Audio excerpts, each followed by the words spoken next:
આગામી વર્ષ 2025માં તમારા માટે શું છે ખાસ? જીવનના વિભિન્ન ક્ષેત્રોમાં કેવો રહેશે વિકાસ? પ્રેમ જીવન, લગ્ન જીવન, આર્થિક સ્થિતિ અને કાર્યક્ષેત્રમાં કેવું રહેશે આગામી વર્ષ? ગ્રહ ગોચરનો કેવો રહેશે તમારી રાશિ પર પ્રભાવ? બધું જ જાણીશું આ વિડીયોમાં આપણે ચર્ચા કરીશું કર્ક રાશિના જાતકોની.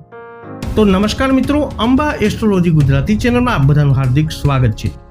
મિત્રો, સર્વપ્રથમ જોઈ લઈએ આ વર્ષનું ગ્રહ ગોચર.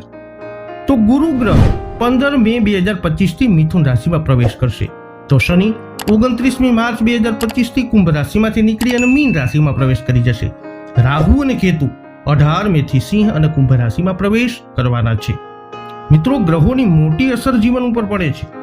જેમ કે શનિનું ગોચર ગંભીરતા, સંઘર્ષ અને શિસ્તની જરૂરિયાત સૂચવે છે, જ્યારે ગુરુનું ગોચર સારું નસીબ, શાણપણ અને વૃદ્ધિનું સૂચક છે. રાહુનું રાશિ પરિવર્તન માનસિક સ્થિતિ, કારકિર્દી, અંગત સંબંધો ઉપર અસર કરે છે, જ્યારે કેતુનું ગોચર આધ્યાત્મિક પ્રગતિ, કારકિર્દી અને માનસિક સ્થિતિમાં પરિવર્તન લાવી શકે છે. તો આવો આ વિડીયોમાં અંત સુધી અમારી સાથે જોડાયેલા રહો અને જાણો કે જીવનના વિભિન્ન ક્ષેત્રો ઉપર ગ્રહોનો કેવો પ્રભાવ રહેશે અને જેના કારણે તમારા માટે 2025નું આગામી વર્ષ કેવું રહેશે. કર્ક રાશિના જાતકો, શરૂઆત કરીશું આપણે આ વિડીયોમાં તમારી કારકિર્દીથી.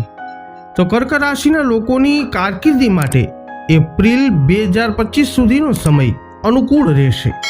કર્ક વાર્ષિક રાશિ પર 2025નો આ સમયગાળામાં તમારી કારકિર્દી પ્રગતિના રસ્તે આગળ વધશે, કારણ કે ગુરુ ગ્રહ તમારા 11મા ભાવમાં અનુકૂળ સ્થિતિમાં રહેશે. પરંતુ કારકિર્દીના કારક ગ્રહના રૂપમાં શનિદેવ તમારા 8મા ભાવમાં હશે, જે તમને તણાવ અને દબાણ દેવાનું કામ કરી શકે છે. બની શકે છે કે નવું વર્ષ એટલે કે વર્ષ 2025માં કાર્યક્ષેત્રમાં તમે બહુ મહેનત કરશો, પરંતુ તો પણ તમને વખાણ ન મળે. એની સાથે તમે તરક્કી મેળવવામાં પાછળ રહી શકો છો. જે લોકોના પોતાનો વ્યવસાય, પોતાનો ધંધો છે, એમને નફામાં કમી જોવા મળી શકે છે. પછી નફો તમારી ઉમ્મીદ કરતાં ઓછો પણ હોઈ શકે છે. આ સમયે તમને કારકિર્દીમાં નોકરીમાં બદલાવ કે નોકરીની શરૂઆત જેવા મોટા નિર્ણય લેવાથી બચવું પડશે.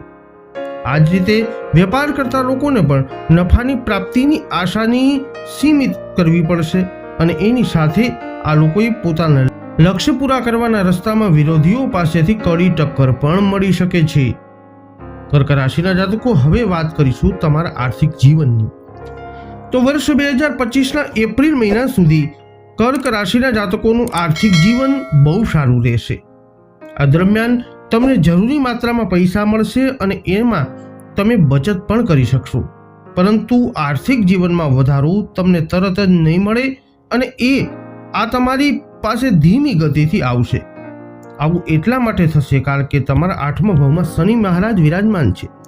પરંતુ શનિ મહારાજની આ સ્થિતિ આ વર્ષે તમારા ખર્ચાને વધારવાનું કામ પણ કરી શકે છે.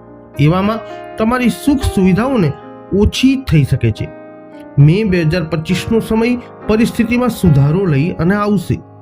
મે 2025થી કેતુ તમારા બીજા ભાવમાં અને રાહુ 8મા ભાવમાં વિરાજમાન રહેશે. આ તમારા ધન ધાન્યને પ્રભાવિત કરવાનું કામ કરી શકે છે, એટલે તમને સાવધાન રહેવું જરૂરી બનશે. કર્ક રાશિના જાતકો, હવે વાત કરીશું વિદ્યાર્થીઓ માટેના શૈક્ષણિક જીવનની. તો કર્ક વાર્ષિક રાશિફળમાં એપ્રિલ મહિના સુધીનો સમય કર્ક રાશિના શિક્ષાની દ્રષ્ટિથી સારો રહેશે અને તમારું પ્રદર્શન અભ્યાસમાં સારું રહેશે, કારણ કે જ્ઞાનના ગ્રહ ગુરુ તમારા 11મા ભાવમાં હશે. ગુરુ ગ્રહના આશીર્વાદથી તમારી શિક્ષામાં સ્થિતિ સારી રહેશે અને તમે બહુ સફળતા મેળવવામાં સક્ષમ બનશો. પરંતુ 8મા ભાવમાં શનિ મહારાજના વિરાજમાન થવાથી તમારે અભ્યાસમાં સમસ્યાઓનો સામનો કરવો પડી શકે છે, કારણ કે તમારી એકાગ્રતા કમજોર બની શકે છે. આ ભાવમાં વિરાજમાન શનિ ગ્રહ અભ્યાસમાંથી તમારું મન ભટકાવી શકે છે, જેનાથી તમે દુઃખી મહેસૂસ કરી શકો છો. જો તમે ઉચ્ચ શિક્ષણ વગેરે જેવા મોટા નિર્ણય લેવા માંગો છો તો તમે એપ્રિલ 2025 દરમિયાન આ દિશામાં તમારા પગલાં ભરી શકો છો.